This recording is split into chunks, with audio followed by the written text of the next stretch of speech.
melepaskan ego agar tidak terjadi satu kemarahan.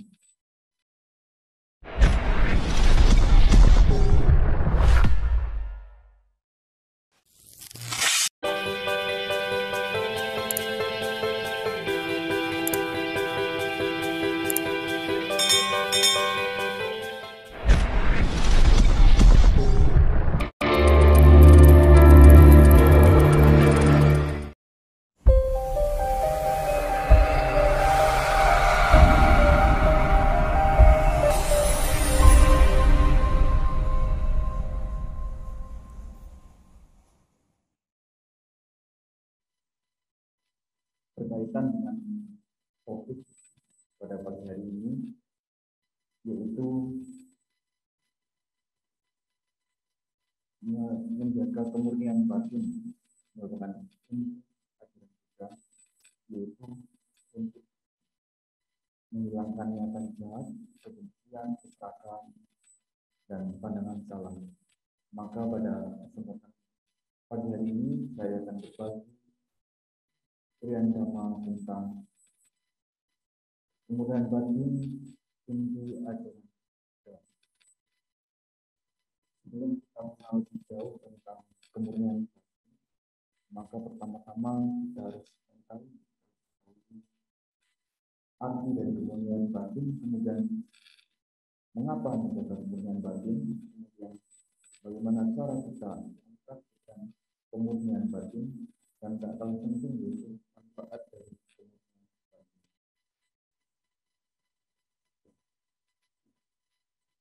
Arti dari kemurnian batin yaitu pikiran yang bebas. Pikiran apa? Pikiran yang bebas dari niatan jahat, kebencian, keserakahan, dan pandangan salah. Mengapa kita harus membebaskan? Harus memiliki kemurnian batin? Karena agar kita terbebas dari kekotoran batin. Kemurnian batin yaitu batin yang tidak melekat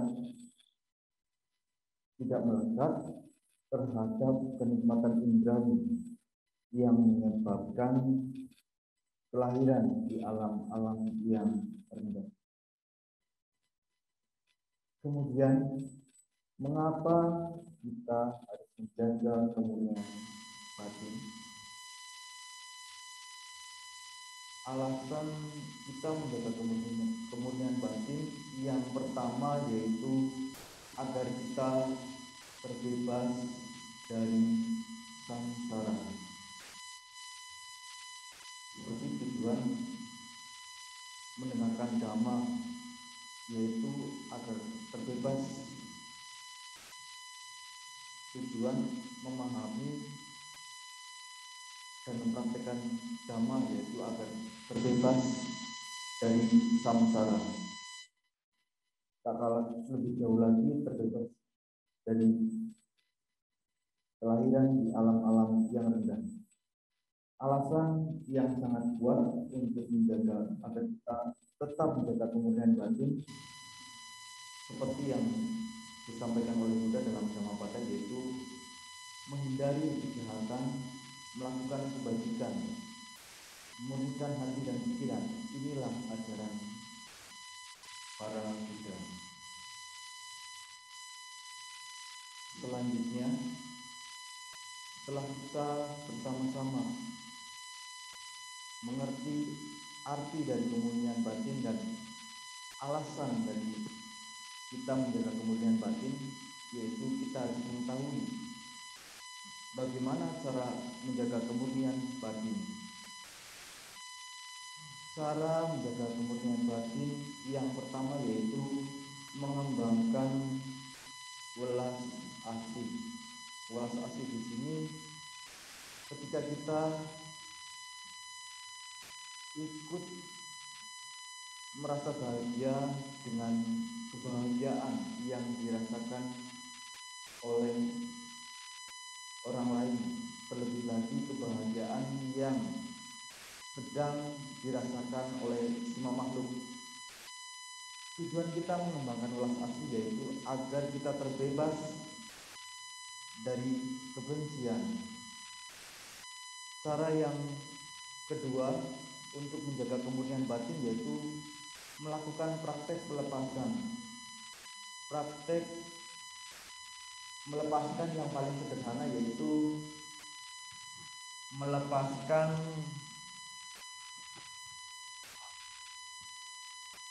ego kita ketika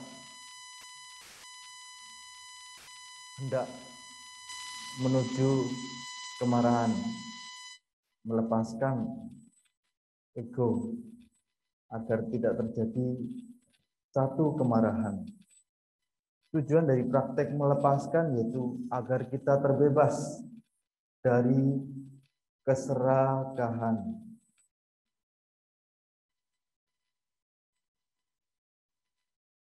Cara yang ketiga untuk menjaga kemurnian batin yaitu dengan mempraktekkan berprasangka baik.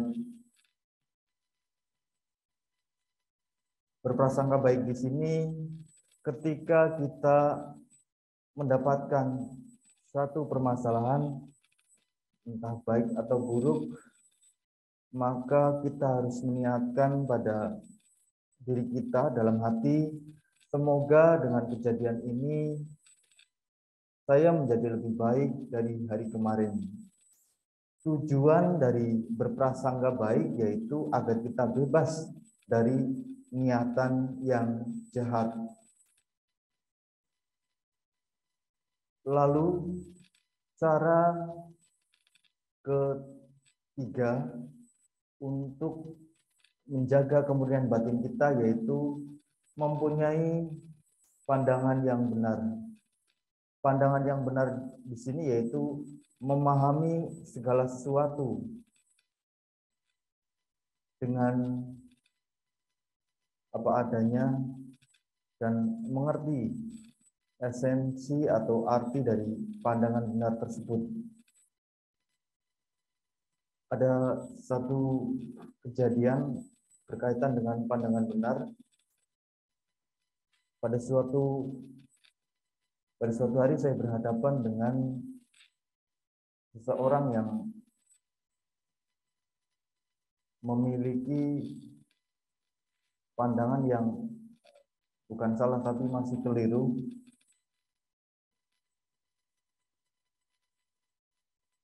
Saya mendengarkan terlebih dahulu, cukup mendengarkan, kemudian beliau bercerita tentang meditasi dan di ujung dan di akhir pembicaraan itu meditasi menurut beliau ini untuk kesaktian. Jadi saya terpaksa berdiam diri karena masih berlawanan. Dan saya melihat kepribadian atau karakter orang ini harus diterima. Diterima apa yang beliau bicarakan harus diterima. Ya, walaupun saya belum berani menjelaskan tentang bahwa pandangan belajar meditasi, tujuan meditasi itu masih keliru. Padahal tujuan meditasi yang sebenarnya yaitu menjaga kemurnian batin. Setelah menjaga kemurnian batin yaitu memahami segala sesuatu itu tidaklah kekal. Tapi saya masih berharap jika nanti orang tersebut mulai bingung dengan pendapatnya sendiri, dengan pandangannya sendiri, pasti akan mencari jawaban. Tujuan kita mempraktikkan atau mengembangkan pandangan yang benar yaitu agar kita terbebas dari pandangan yang salah. salah satu contoh untuk menjaga kemurnian batin hampir mirip dengan praktek meditasi vipassana, yaitu ketika perasaan tidak senang itu muncul, kemudian boleh kita menarik nafas sebentar, kemudian cukup perasaan tidak senang tersebut cukup diterima, kemudian dipahami dan tidak perlu ditolak. Secara perlahan pasti perasaan tersebut akan hilang sendirinya. Dan pada titik ini akan mendapatkan satu pemahaman bahwa segala sesuatu itu sebenarnya tidaklah kekal. Cara yang selanjutnya yaitu merubah pola. Merubah pola di sini ketika biasanya mendapatkan satu perlakuan tidak baik, itu membalasnya dengan perlakuan tidak baik. Dan merubah polanya di sini yaitu mengingat kembali apa yang terjadi di hari kemarin. Ketika saya hari kemarin mendapatkan perlakuan tidak baik seperti ini, juga biasa-biasa aja. Kok hari ini merasa tidak baik? Ya, merubah pola itu memang butuh waktu, dan mengingat kembali hari kemarin mendapatkan perlakuan tidak baik.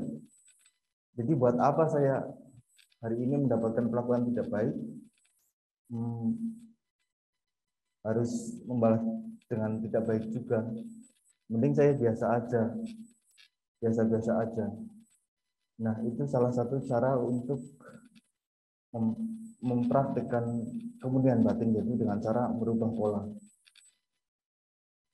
Ada sedikit tambahan, itu tadi penjelasan menjaga kemurnian batin dalam sisi Buddhis. Kemudian saya ingin berbagi dari sisi biologi, dari sisi pelajaran atau dari sisi biologi.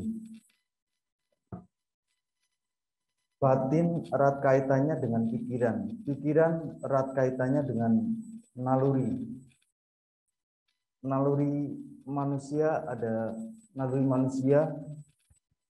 ada tiga jenis, yaitu naluri yang bersifat, atau dalam bahasa biologi itu yang pertama naluri reptil, yang kedua naluri mamalia, dan yang ketiga naluri jangka panjang. Naluri reptil ini berfungsi untuk ketika makan dan berkembang biak. Sifat memori ini sifat dari naluri ini sifatnya jangka pendek, tetapi tidak memahami kesengsaraan jangka panjang. Jenis naluri yang kedua yaitu naluri mamalia. Naluri mamalia ini yaitu mempunyai fungsi untuk belajar untuk mengelola emosi. Jadi ini naluri mamalia kalau dikembangkan erat nanti kaitannya dengan meditasi. Dan yang tak kalah penting yaitu naluri modern atau naluri jangka panjang. Naluri ini berfungsi untuk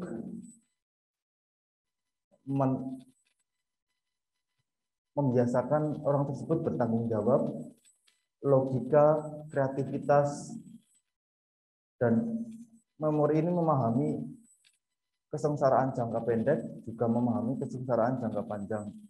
Maka untuk melatih naluri jangka panjang ini,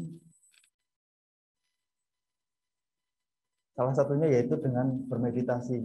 Karena pada saat bermeditasi, naluri reptil ini yang sifatnya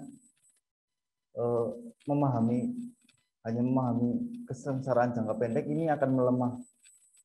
Maka sangat dianjurkan untuk bermeditasi, dan fungsi dari meditasi salah satunya yaitu melemahkan naluri yang kurang baik ini di dalam pikiran kita. Dari sisi biologi, kemudian saya akan menjelaskan dari sisi psikologi. Dalam psikologi, pikiran itu dibagi menjadi dua, yaitu pikiran sadar dan pikiran bawah sadar. Pikiran sadar sifatnya jangka pendek. Jangka pendek di sini contohnya ketika pada saat masih sekolah atau kuliah, menghafal kalau tidak diikuti dengan semangat, dan itu pasti akan hilang karena masuknya ke pikiran sadar. Nah, yang kedua yaitu pikiran bawah sadar. Pikiran bawah sadar ini terjadi karena pengulangan yang berulang-ulang kali.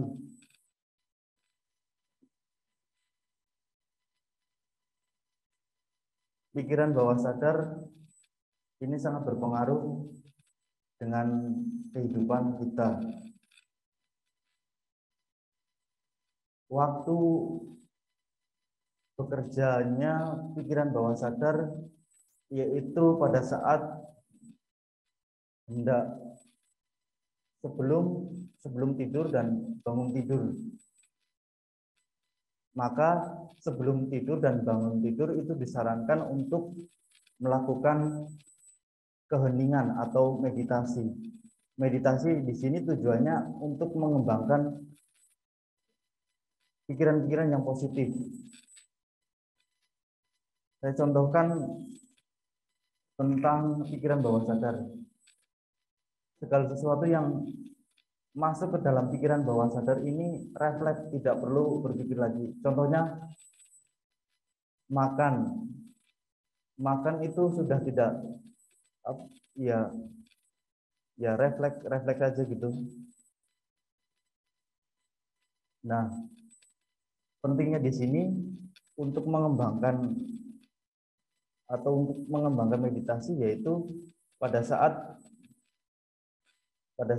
sebelum tidur dan bangun tidur. Tujuannya pada saat sebelum tidur dan bangun tidur itu mengembangkan hal-hal yang positif. Itu akan bermanfaat sekali untuk kehidupan kita. Kemudian saya pisahkan lagi, saya kembali lagi ke topik awal mengenai manfaat dari kemurnian batin. Saya menjelaskan manfaat kemurnian batin ini dari sisi Buddhis, bukan sisi yang lain. Manfaat yang pertama yaitu memperkuat keyakinan terhadap Triratna. Keyakinan di sini yaitu karena kemurnian batin adalah inti ajaran Buddha. Manfaat yang kedua yaitu hidup bahagia. Setelah hidup bahagia akan tidur dengan nyenyak. Kemudian setelah tidur dengan nyenyak tidak mengalami mimpi buruk.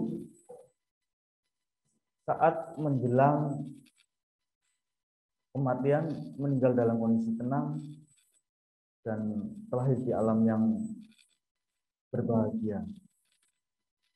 Salah satu contoh manfaat kemurnian batin, ada satu cerita dari zaman Buddha yaitu tentang Anggulimala. Ya, Anggulimala adalah sosok pembunuh ya, berdarah dingin, sosok yang kejam. Anggulimala mempunyai sifat seperti itu bukan tanpa sebab, karena pada kehidupan sebelumnya ketika Pangeran Siddhartha menjadi seorang raja bernama Mahasutasoma bertemu dengan seorang raksasa, dan raksasa ini di zaman Buddha terlahir kembali sebagai Ahimsaka atau Angulimala. Jadi perbuatan Angulimala di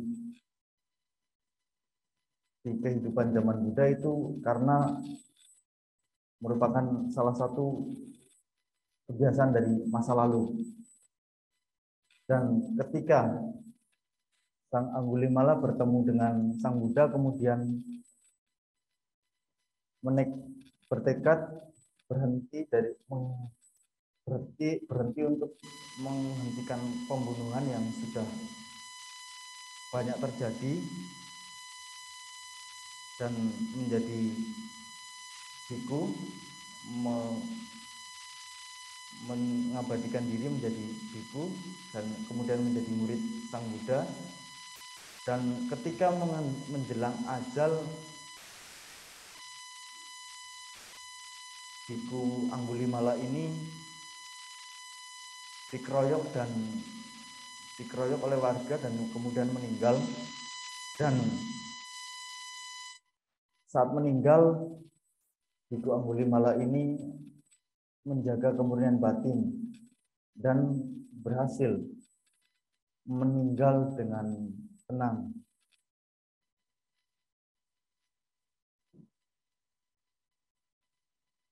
Mari kita mempraktikkan kemurnian batin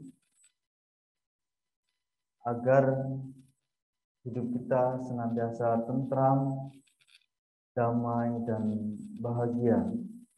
Saya tidak lupa mengingatkan agar tetap mematuhi protokol kesehatan yang dianjurkan oleh pemerintah, karena saat ini masih dalam kondisi pandemi. Walaupun virus yang datang semoga tidak lebih berbahaya dari kemarin, karena sifat virus juga terus bermutasi, ingin berkembang biak seperti halnya makhluk hidup lainnya. Jadi kita harus mematuhi protokol kesehatan, tetap tenang dan waspada, dan tidak mudah mempercayai berita hoax yang sering beredar di media sosial. Demikian Bulan Dhamma yang dapat saya sampaikan. Terima kasih. Namo Sang Hyang Adi Budaya. Namo Buddhaya.